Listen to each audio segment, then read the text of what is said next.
Hey everybody, welcome back to another episode of FSIDFS Fantasy NASCAR Picks. I'm Wurth 31. Texas race this week. Before we get to that, I did say on some previous videos, I was talking about like why I was missing some videos because I was like trying to take care of family situation, and a lot of you posted a lot of heartfelt things like, thinking about me and my family, but also about things that you're going through with your family.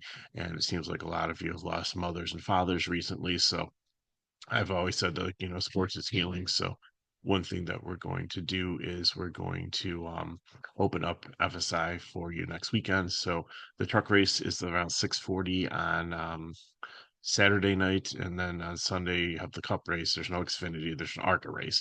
So come back to the video Monday morning, check the comments, and I will post a code so you can either get into FSI DFS in Discord. If you don't have Discord, no problem. Just go to fsidfs.com, the website, and you should be able to go, and I will post both the truck sheet once it's up.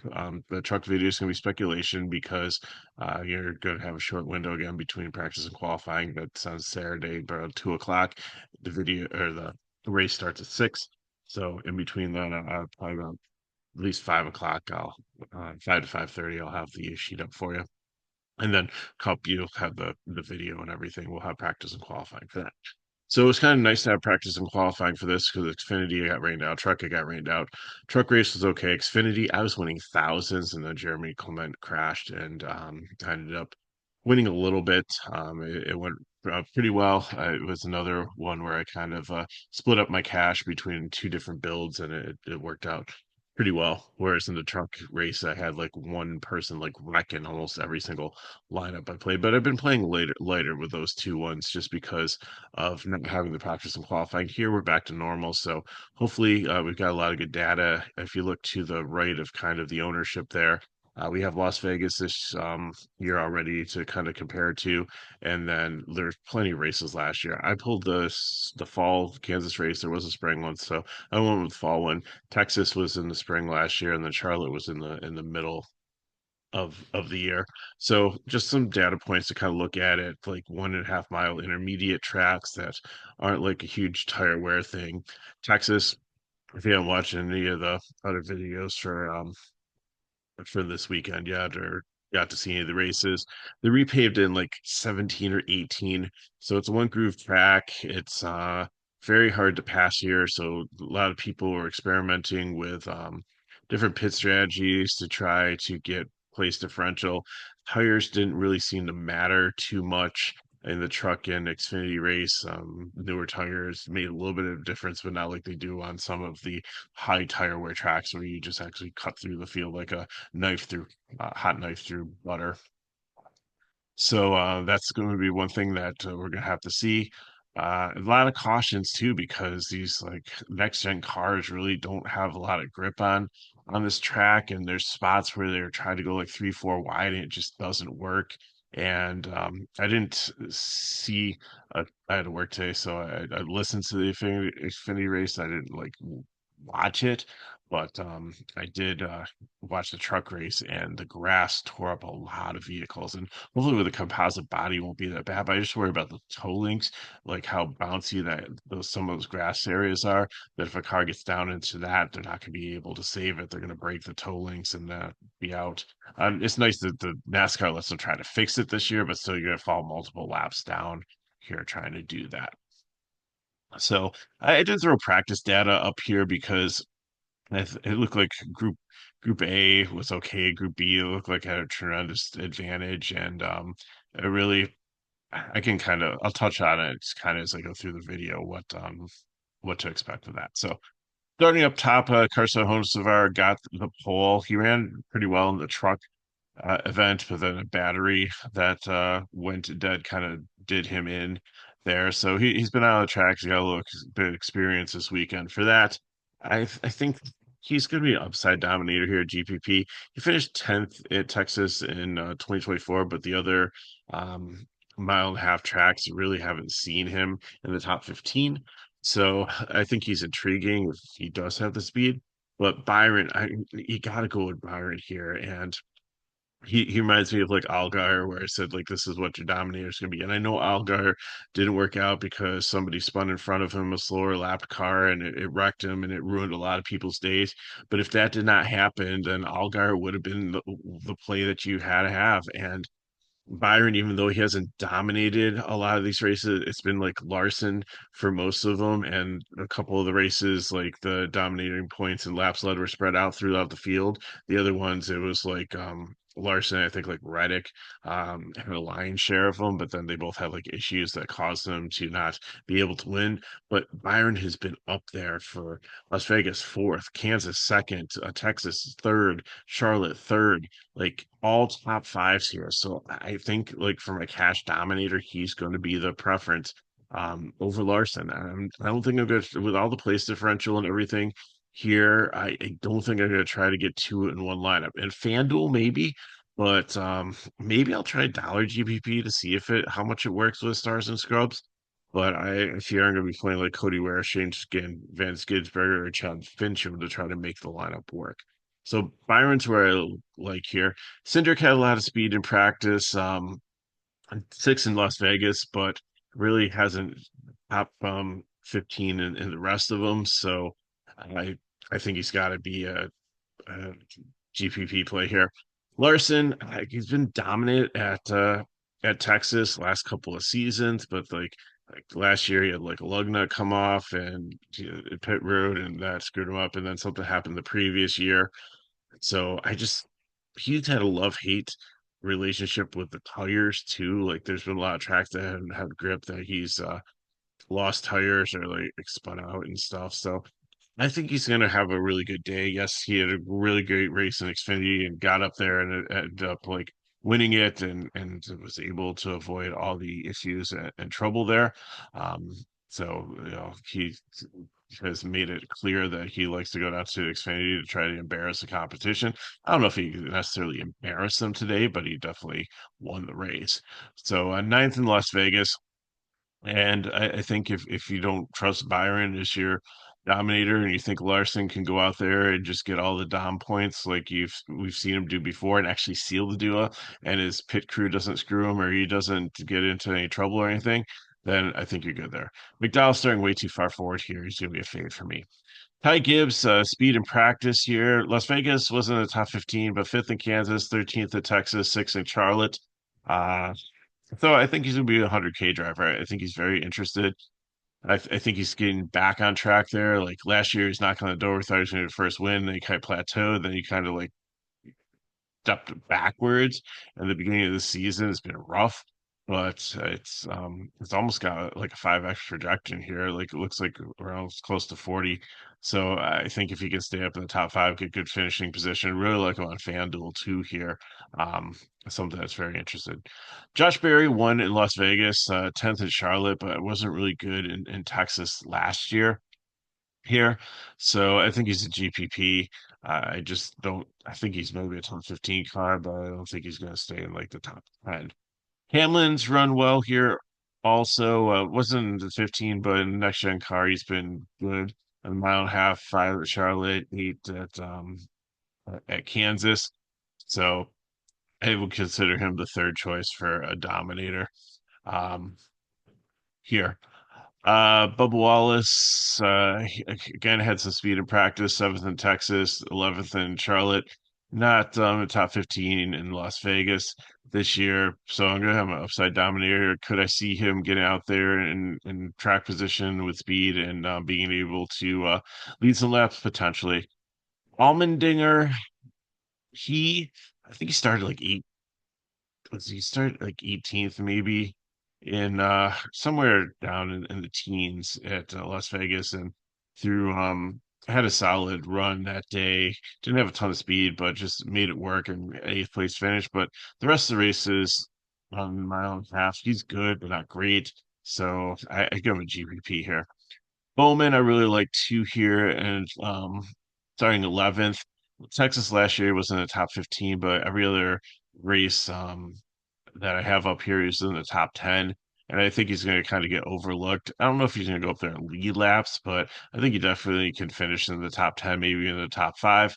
And just with the finishing position at 84, I'd like it if he lets some laps, but I think he'd be a solid play if he does lead the laps in your 100K lineup. Busher has been solid up here. All the RFK cars look good.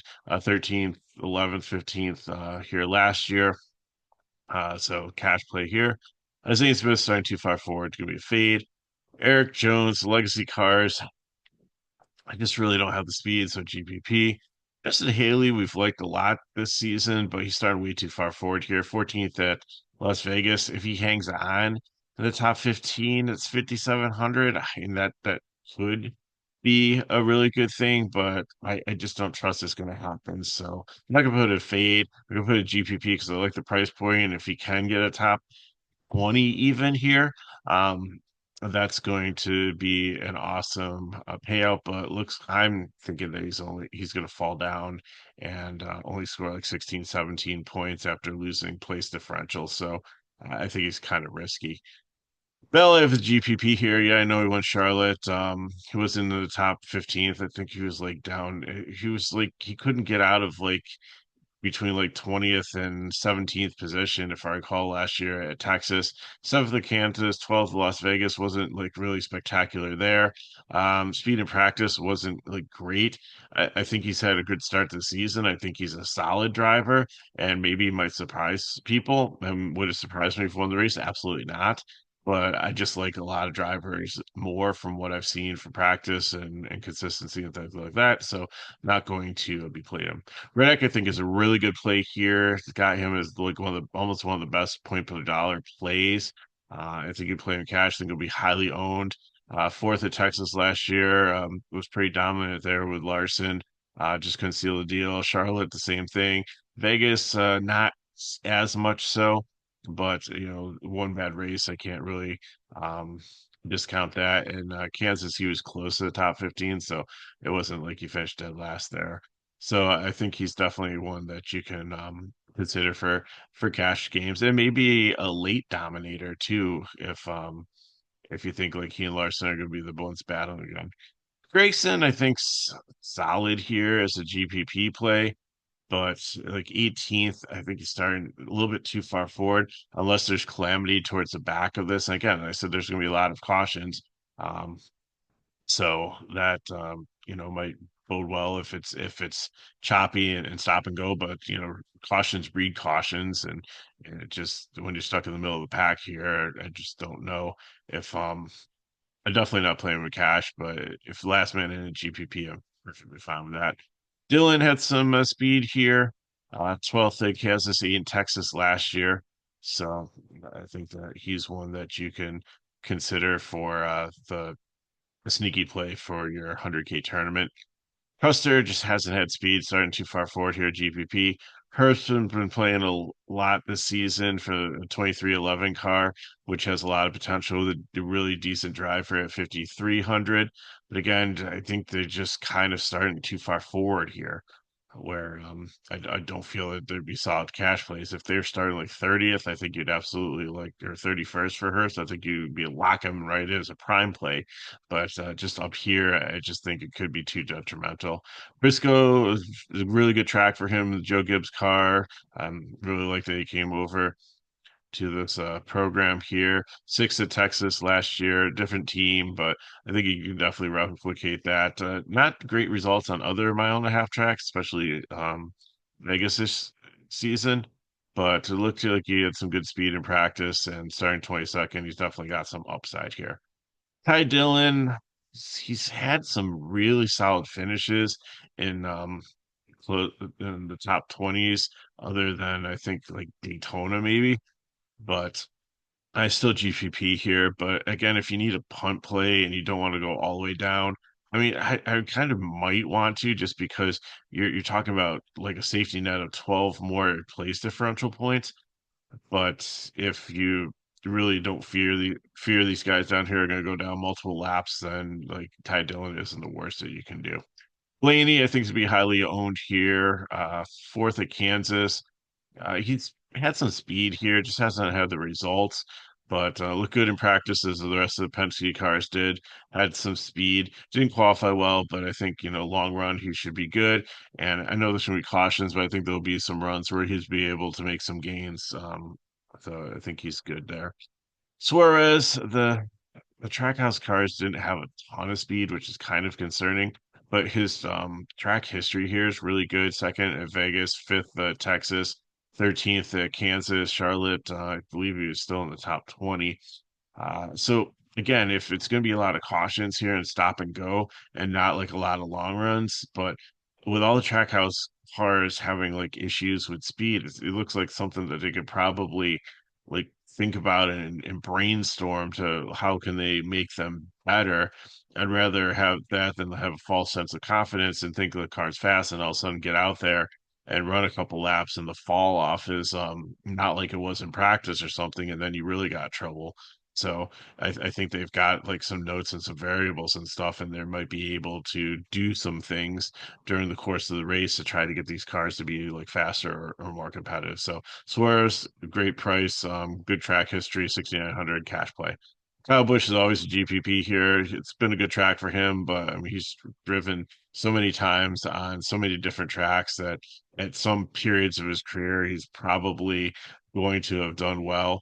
Ninth at Texas last year, 15th at Charlotte, didn't place in the top 15 in Las Vegas or Kansas. So, like I said, GPP for me. Logano, last speed here, also didn't qualify well again, top 15 and everything. So a lot of upside here. I think he'll be very chalky, and I think a lot of people will be playing him. John Hunter Nemechek, I think you can punt with a cash here at 56. Had some speed in practice for a legacy car. Not like great speed, but sufficient enough to make him a cash play. Elliott, I think, is going to be the highest owned driver on the slate here. Won Texas last year after having like a pretty pedestrian car, but they went out there and made sure that they got him track position and through pit strategy and stuff. Got him up there and he was able to hold it. Top 10 in every other mile and a half track that I have for a comparison here. Prime play and definitely a chalky play. Kozlowski, I think, is going to be another very highly owned ones down here. Second in Texas, second in Charlotte, 11th at Las Vegas. Showed some speed in practice like all the rest of the RFK ones did. And I think he's going to have a solid day. I'm giving Chastain the prime play, but he struggle with speed in practice, like I said, with the other Trackhouse ones. So if you want to take the prime play off of him and put on Keselowski, I completely understand that. But he won Kansas. Last year in Texas, he was in somewhere in the teens. He wasn't in the top 15, but eighth and fifth. I just feel that he's too good of a driver and that his aggressiveness will be able to get up through the field. They've been good at when he doesn't qualify well, getting him track position through pit and through other strategies and stuff. So I really like him here, but if you want to save $600 and you just don't trust the practice speed and think that they are an indication of something that could be a red flag for you, then go with Keselowski here. Gillian, GPP here, didn't have any speed, it looked like in practice, and hopefully he can keep on the lead lap. But I think he's got a lot better equipment, a lot better driver, and some of the other ones down towards the bottom here. So keep him in mind. Priest is going to be my other prime play here. Third at Las Vegas, 12th at Texas last year, 15th at Kansas. Uh, I said the RFK cars had a lot of upside, so maybe you make a GPP with all three of them, and then see who else fits in your lineup. That could be a good build there. But really, really, really like Priest down here. The three prime plays are my cash. For cash, are going to be my place differential plays. I'm going to play Byron as my dominator up top. If you want to go Larson, I understand that too. And then you just have to figure out what two other value plays you want to play with them. Stenhouse could be one of them down here at 6,200. They could be highly owned. Jesse Love, I love him in Xfinity. He's got a great car, the Childers car, and this Beard Oil racing car might have some Childers backing, but they're usually a super speedway team. They run every so often to try to gain some points to be able to qualify uh, with owners points for the super speedway, and that's why I think he's out here. It's going to be good experience for him, but I don't really expect too much upside. Cody Ware, same thing. I think it was a Kaz Growler and a Cody Ware or Rick Ware was able to be in the optimal and a really good punt a couple races ago at Texas. But he again, this is just an attrition play. Same thing with Shane Van Gisbergen. Like it's almost like it seems like he does belong down here. I really haven't seen a ton of upside of him other than road courses. In the Cup Series, he's been a bottom feeder, and it just kind of concerns me a little bit. But so it's a GPP, not a fade. Fincham, there was one build where I was like almost gotta play him, so I might try to come off that. I was a fade just because I just fear that the 66 and Chad Fincham isn't a really good driver. Like, I don't think anybody ever starts in parks in like Cup Series, but I could just see him being like 20, 30 laps down and just out there for a Sunday drive as cars to continue to like whiz by him. But if there's a wreck early and it takes out a bunch of cars, and we've seen a lot of cautions here, and it's an attrition play, and he moves up 5, 7, 8 spots, and then ends up all these laps down, then he could potentially be a really good play for you. So you'll just have to take that into consideration. So, like I said, prime plays down here I think are solid. If you need a little bit more money, or if it's leading you to try to play Chad Fincham and you want to take Keselowski over Chastain, I'm perfectly fine with that. Gives you a little bit more money, but then definitely go with Priest and Elliott and either Byron or Larson as your dominator, and then find another cash play to or two cash plays to finish off your lineup. GPPs, I would probably maybe take a shot on Hamlin up there, and for the 100K GP, I explained that, and then like maybe a Reddick, um, maybe like the take the because it's gonna be hard to put him in your cash build, Blaney and Logano, maybe pair them together, maybe with Cindric as like an early dom if we really feel like all the Penske cars, the speed was for real from practice. So just some ways to go. So if you have questions, put them in the chat below. Hit me with Megor31 on Twitter/X. If you want more information on FSIDFS, you can go to the description of the video and link to the website and everything. Just keep in mind, come back on Mondays to the comments. I'll give you the passcode for going on FSIDFS and signing up for a free week of NASCAR for Mother's Day. I'll do the same thing for Father's Day. If not, just go to the website and you don't have to sign up or subscribe. I will post the sheet there for you. Or if they won't post, I'll post a link so you can get to a JPEG of it or something like that. Um, so you got a couple options there if you're not in Discord. So if these videos help us back, like, subscribe to the channel, and share with your friends. So thanks for watching. Next week we'll have Kansas, so speculation video for truck and real cup video coming next Saturday and the Sunday. So thanks for watching. Megaro31, you know how to get a hold of me. Hope you have an amazing weekend. Good luck in all your contests, and I'll see you next time.